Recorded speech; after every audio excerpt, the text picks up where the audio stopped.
இதே மாசத்துல ஒருவேளை நம்மளுடைய என்னுடைய இனிய நண்பர் நம்முடைய இளைய தளபதி விஜய் அவர்களுடைய ஜனநாயகன் வருதுன்னா கூட என் படம் உயிரிழந்த விஷயம் நான் தள்ளி போவேன். சார், நான் என் நண்பர்னு மட்டும்தான் சொன்னேன். அதுக்கு மேலே நீ கற்பனை பண்ணிக்கிட்டு பேனாவை எடுத்துக்கிட்டு அப்படி கேமராவை தூக்கிக்கிட்டு ஒளிப்பெருக்கியை பிடிச்சிக்கிட்டு வந்துடாதீங்க நண்பா.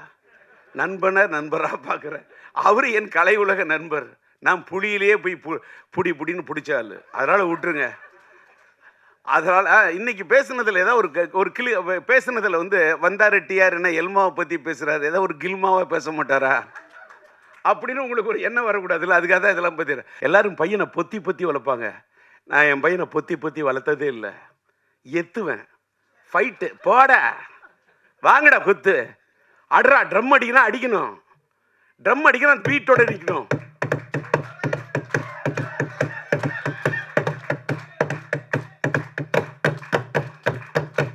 கை தட்டணும். தட்டினா வலிக்க கூடாது. இப்பவும் அடிப்பேன். இப்பவும் ட்ரம் அடிப்பேன்னா ஏன் அடிக்கிற? ட்ரம்மு தான் அடிப்பேன், தம் அடிக்க மாட்டேன். தம் அடிக்காம இருந்ததுனால தான் டம் பிடிச்சி நின்று பேசுறேன். வெளியில சில யூடியூப்ல டிஆரால அவர் பேச முடியாது, அவருக்கு முடியல. அதெல்லாம் சும்மா பேசுறேன்ல, இப்பவும் பேசுறேன்ல. அன்னைக்கு பார்த்திபன் சொன்னாரு கலாட்டா.comல, சில பேர் பேசுனா மைக்கை பார்த்தா பயம் வரும், ஆனா டிஆர் பார்த்தா மைக்குக்கே பயம் வரும்னாரு. டிஆரை பார்த்தா மைக்குக்கு பயம் இல்லை, டிஆரை பார்த்தா மைக்குக்கே ஒரு மயக்கம். மைக்குனா எனக்கு பிடிக்கும், மைக்குக்கு என்ன பிடிக்கும். இப்ப தெரிஞ்சுங்க, ஒரு பொண்ணை உயிருக்குயிர நீ நேசிச்சாதான் அந்த பொண்ணு உங்களை நேசிப்பா. அதான் காதல். லவ் என்பது கண்ணாடி மாதிரி. கண்ணாடியில் நீ ஒன்றை பார்க்குற மாதிரி ஒரு பொண்ணை பார்க்கணும். கண்ணை பார்த்தா வருவது மட்டும் காதல் அல்ல, உன்னை மாதிரி ஒரு பெண்ணை பார்த்தா தான் காதல். ஏன்னா இந்த வயசுல இந்த ஆள் காதலை பத்தி பேசுறான். அதனாலதான் உயிரில் ஒரு விஷயம் இந்த மாசமே வேலண்டைன்ஸ் டே காதலர் தினத்தை ஒட்டி வருது. ஆக்ஷன் படமும் ரீ ரிலீஸ்ல நிக்குங்கிறத ப்ரூவ் பண்ணது நம்முடைய அல்டிமேட் ஸ்டார் அஜித்தோட மங்காத்தா ரீ ரிலீஸ்யா. அது கூட அத்தனை புது படத்தை விடுறாங்க, நிக்கலையே. புது படங்கள் விக்கலையே. என்ன காரணம்? பையனோட பிறந்த நாள், உணர்ச்சி வசப்படாமல் இருக்கணும், தன்மையாக பேசணும், மென்மையாக பேசணும் அப்படின்னு மென்டலாக என்னை ப்ரிப்பேர் பண்ணிட்டு வந்தேன். அந்த எதுக்கு சொல்கிறேன்னா, உணர்ச்சி ஏன் வசப்படுறேன்னு சொல்லிட்டாக்கா, அன்னைக்கு சாதிச்ச அந்த சாதனையை இன்னைக்கு சாதிக்கிறதுக்கு முயற்சி பண்ணுங்கிறதுக்காக தான் ரீ ரிலீஸ்லாம். பாருங்க, ஒரு தடவை ஒன்றும் இல்லை, அங்கே இந்த பேனரோட சைஸு சின்னையாக அடிச்சிருக்காரு, 10:25. அவர் தான் இந்த ஃப்ரேமிங் தூக்கி நிற்கிற. அதாவது பார்த்தா கிட்ட போய் அந்த ஒரு ஃபோட்டோவை பார்த்தா அப்படியே என் பையன்தான். அந்த என்ன என்ன என்ன அந்த என்ன கலர் சேச்சுரு, என்ன பியூட்டிஃபுல்லாக, என்ன பிக்சல் ரேட்டு, அப்படியே நேரில் பார்க்குறது மாதிரி ஒரு கலைஞன். அந்த பிரிண்டிங் கூட, அந்த ஸ்டில் ஃபோட்டோகிராஃபி யார் எடுத்திருப்பான், அதை எப்படி பிரிண்ட் பண்ணியிருப்பாங்க, இதெல்லாம் நான் ரசிக்கிறேன். நான் கலா ரசிக்கிறேன். அது மாதிரி படங்கள் ஒன்றும் தமிழ் சினிமா ஒன்றும் சாதாரண சினிமா உலகம் கிடையாது. பல சாதனைகள் கொடுத்த சினிமா உலகம். இன்னைக்கு கொஞ்சம் அப்படி சறுக்கிக்கிட்டு இருக்கலாம். ஒரு காலகட்டம் சறுக்கினா ஒரு காலகட்டம் சரித்திரத்தை ஏற்படுத்தும். அப்படிப்பட்ட ஒரு சரித்திரத்தை இந்த படம் ஏற்படுத்த வேண்டும் என்று விரும்பி கேட்டுக்கொண்டு, இன்னைக்கு ஒரு பெரிய ஒரு விஷயத்த சொல்லணும்னா, எனக்கு கொஞ்சம் அப்படி கணச்சிக்கிட்டு அப்படி பேச ஆரம்பிச்சேன்னு தொண்டை வரல்ற மாதிரி இருக்குன்னு சொன்னோன்னே, நான் என்ன பேசிக்கிட்டே இருந்தேன். நான் ஒரு பக்கம் வறண்ட தொண்டையை பார்ப்பேனா, திரண்ட இந்த கூட்டத்தை பார்ப்பேனா.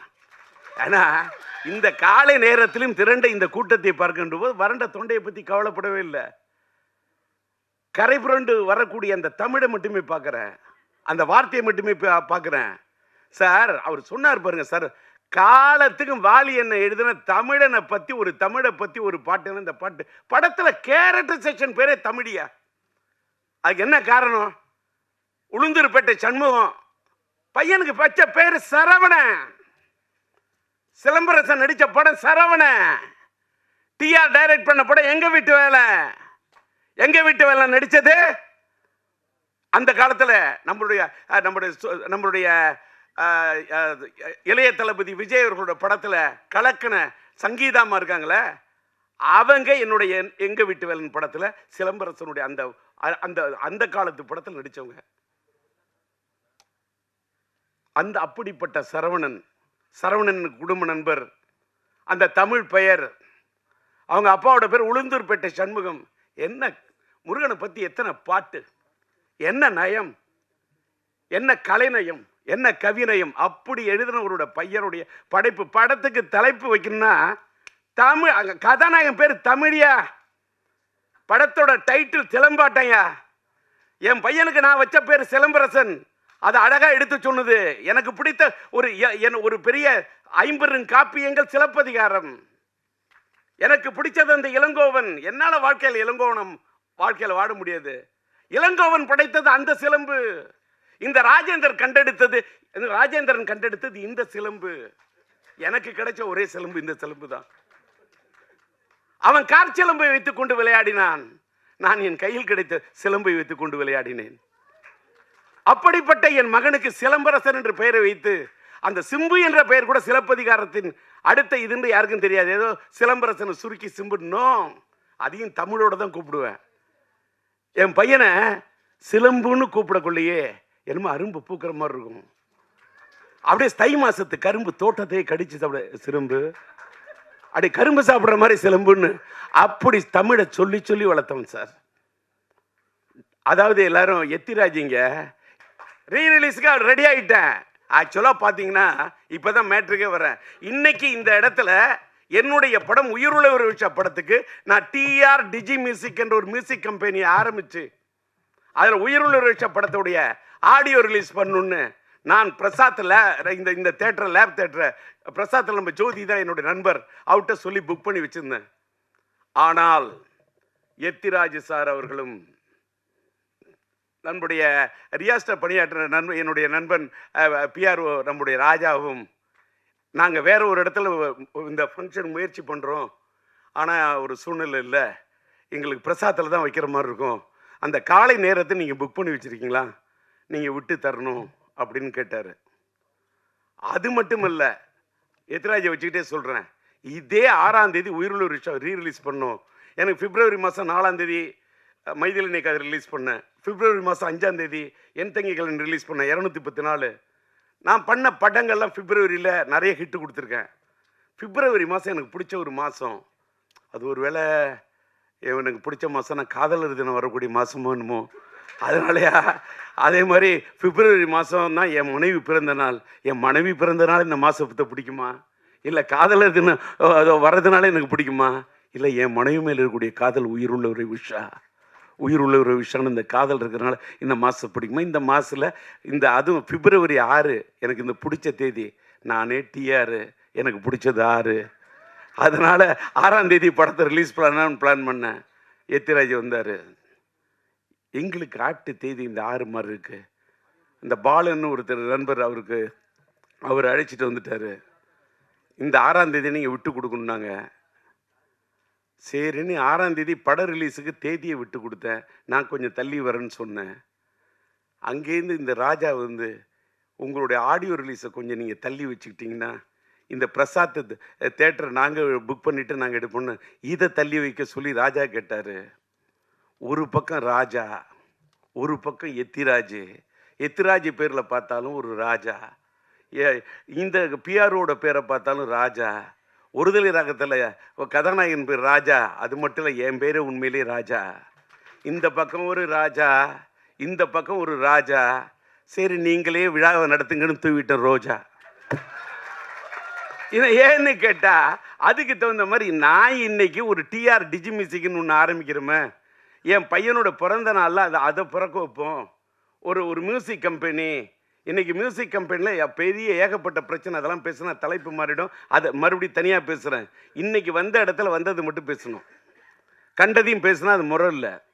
அதனால கொடுத்துட்டேன். இந்த தேதியும் விட்டு கொடுத்தேன், இந்த இடத்தையும் விட்டு கொடுத்தேன்.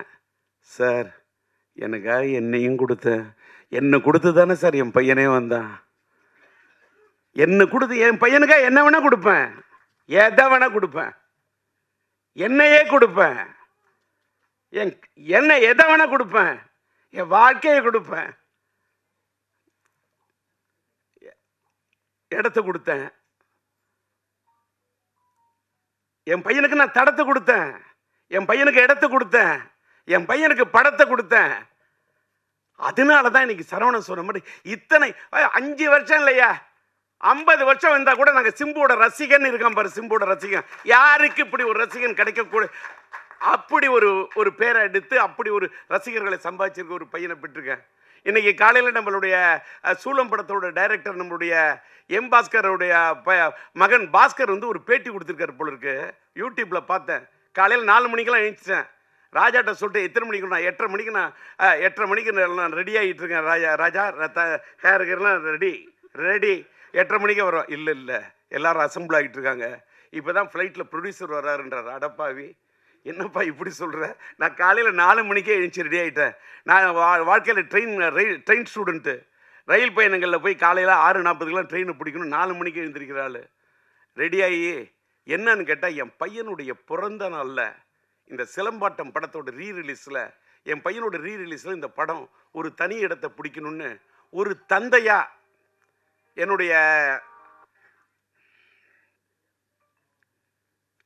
என்னுடைய ஆர்வம். அதுக்காக எனக்கு என்ன கேட்டால் விட்டு கொடுத்ததுக்காக இது பண்ணல. நான் என் பையனுக்காக தள்ளி வரேன். என் பையனுக்காக தள்ளி வராமல் நான் யாருக்காக தள்ளி வருவேன்? அவர் கல்ல பேசுகிறாரு. என்னன்னு கேட்டால், டிஆர் வந்து அந்த காலத்தில் என்னோட பழைய டி ராஜேந்திரன் உஷா பத்திரிகையில் பணியாற்ற நண்பர்களாக இருக்காங்க. அவங்க பல பேர் சொன்னதை வச்சு அவர் ஒன்று சொல்கிறாரு. டிஆர் அவரோட படத்தை பிஎன்சி ஓட்டு வரான். தேட்டருக்காரங்க வந்து, ஐயா நாங்கள் இதில் ஓட்டிக்கிறோம், சம்பாதிக்கிறோன்னா 25 10,000 என்ன கேட்குறவங்களோ பிஎன்சிக்கு பொட்டியை தூக்கி கொடுத்துட்டு, அந்த டிஆர் அந்த பொட்டியை கொடுத்த பணத்தை வாங்கிட்டு அதை எடுத்துகிட்டு மேலே கூட போக மாட்டார். யார் வந்தாலும் அந்த தன்னுடைய ஏன்னா உன் வீட்டில் உடம்பு சரி, அவர் பேசுனது அப்படியே சொல்கிறார். உன் வீட்டில் உடம்பு சரியில்லையா, இந்த வச்சுக்க, உனக்கு இது உன் புள்ள படிக்கணுமா வச்சுக்க அப்படின்னு பணத்தை கொடுப்பாரு அப்படின்னு அவர் சொன்னார். அவர் அதை சொல்லிவிட்டு அதே மாதிரி தான் அவரோட பையன் சிலம்பரசன்னு ஒன்று சொன்னார். அங்கே தான் சார் நான் சந்தோஷப்பட்டேன். இன்ற போதும் பெரிதுவக்கும் அன்னை தன் மகன் சான்றோன்னு என கேட்ட தாய். என் பையன் அப்படி நடிப்பான், என் பையன் இப்படி நடிப்பான், என் பையன் அப்படி திறமை உள்ளவன், அதிலெல்லாம் எனக்கு இல்லை சார். அவர் சொன்னார்ல, யாராருக்கு எத்தனை பேருக்கு மருத்துவ உதவி பண்ணுவான் அந்த பையன் சிலம்பரசன். ஆனால் வெளியில் பெரிய பெரிய பத்திரிகையாளர்களுக்கு மீடியா கொடுத்தா கூட வெளியில் தெரியாமல் உதவி பண்ணுவான்னு சொன்னார் பாருங்க. அந்த வார்த்தை என்னை ரொம்ப காலையில் ரொம்ப டச் பண்ணுச்சு. ஏன்னு கேட்டாக்கா, இன்னைக்கு நான் இன்னைக்கு வந்து பாராட்ட வந்த படம் வந்து என்ன படம்? இன்னைக்கு வந்து சிலம்பாட்டத்துக்கு வந்திருக்கேன். என்ன இந்த சிலம்பாட்டம் அப்படின்னு சொல்லக்குள்ள காலையில் பார்க்குறேன், என் பையன் சிலம்பை பற்றி அவர் பேசுகிறாரு. அவர் ஒரு திரையுலகத்தில் அவங்க அப்பா ஒரு சாதித்த ஒரு பெரிய ஒரு இயக்குனர், நம்மளுடைய சூப்பர் ஸ்டார் ரஜினி அவர்களையே ஒரு கதாநாயகனை உருவாக்கக்கூடிய ஒரு படத்தை உருவாக்கிய ஒரு இயக்குனர் அவங்க அப்பா. சாதாரண இயக்குனர்லாம் கிடையாது. ரஜினி சார் இல்லை என்று சொன்னாலும் அன்பு அண்ணன் சிவகுமார சாரை வச்சு கூட வெற்றி படங்களை கொடுக்கக்கூடிய திறமைசாலி அவங்க அப்பா, என்னுடைய இனிய நண்பர்.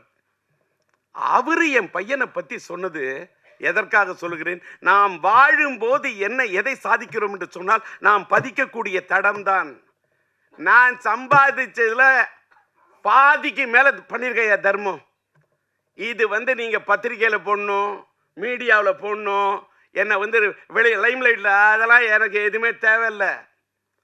இன்னைக்கு நான் போய் அமெரிக்காவில் போய் ட்ரீட்மெண்ட் எடுத்துட்டு வந்து இன்னைக்கு மேய்க்க பிடிச்சா பேசுறேன்னா அதுக்கு காரணம் நான் பண்ண தர்மம், நான் சேர்த்து வச்ச புண்ணியம். போகும்போது எதை எடுத்துட்டு போக முடியும்? எதையும் எடுத்துட்டு போக முடியாது. புண்ணியத்தை மட்டும்தான் எடுத்துட்டு போக முடியும். அந்த புண்ணியத்தை சேர்க்க வேண்டும் என்பதை தான் சார் என் பையனுக்கு நான் கற்றுக் கொடுத்தேன். நான் சின்ன வயசுல இந்த தேட்டருக்காரங்கிட்ட வாங்கின பணத்தை எல்லாருக்கும் அள்ளி கொடுக்கறத பார்க்க உள்ள ஒரு நாள் என் பையன் வந்தான். சிம்பு, சிலம்பாட்டத்தை பற்றி பேசுகிறேன். சிம்பு வந்தான். அப்பா எல்லாருக்கும் பணம் கொடுக்குற, எனக்கு கொஞ்சம் தருவியா? அந்த பையன் நிறைய பணம் இருக்கு, எனக்கு வேணும்னா. எடுத்துக்கோ, உனக்கு என்ன வேணும்? சாக்லேட் வேணுமா? சாக்லேட் வேணும்.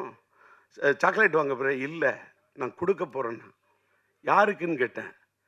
நீங்கள் எல்லாருக்கும் கொடுத்தீங்களே, அது மாதிரி நான் கொடுக்கணுன்னா. அந்த பணத்தை நான் உடனே உள்ளே போய் உட்காந்துட்டு சரி நீ கொடுப்பான்னு சொல்லிட்டு போயிட்டு அந்த கதவை திறந்து வச்சுட்டு பார்க்குறேன் சார். இது வந்து கற்பனை அல்ல சார். ஒவ்வொருத்தன் தான் வச்சுக்க, பணம் என்றது கூட இல்லை. அப்படியே அந்த கட்டாக இருக்கிற பணத்தை எடுத்து கொடுத்துக்கிட்டே இருக்கான். அப்படியே கண்ணு அப்படியே தாரே ஒடிஞ்சிச்சு சார். ஐஎம் லிட்டில் ஸ்டார், ஆவேன் நான் சூப்பர் ஸ்டார் பாட்டில் இருப்பேன். என் தந்தை போல நானும் பேரெடுப்பேன், எல்லோரின் மனதிலும் இதயத்திலும் இடம் பிடிப்பேன்னு சொன்னேன். வள்ளலாய் வாழ்வேன்னு வாரி வாரி கொடுப்பேன், வள்ளலாய் வாழ்வேன்னு அவனுக்கு ஷார்ட் வச்சு எடுத்திருப்பேன்.